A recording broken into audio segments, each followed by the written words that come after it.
to get away from Alcatraz. So their plan was to get the boat, and the key to the boat was kept in the dock tower.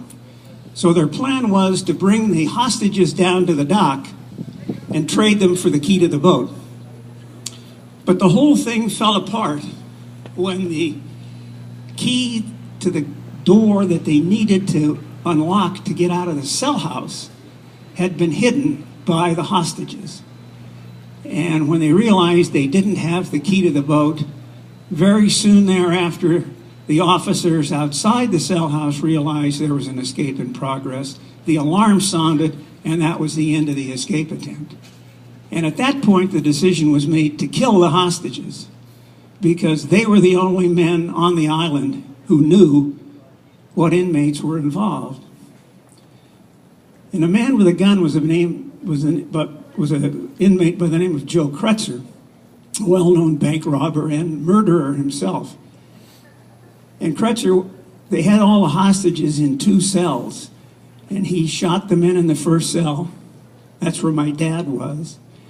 And then he went to the second cell, shot them.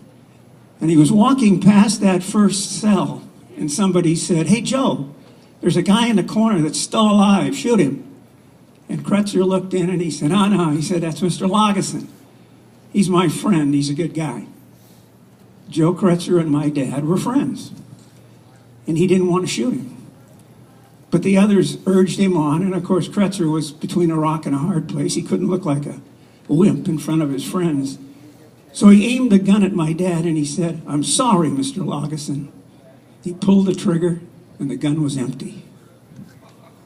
He reloaded and fired, and the bullet just grazed Dad's face. It rendered him unconscious, but it was not life-threatening.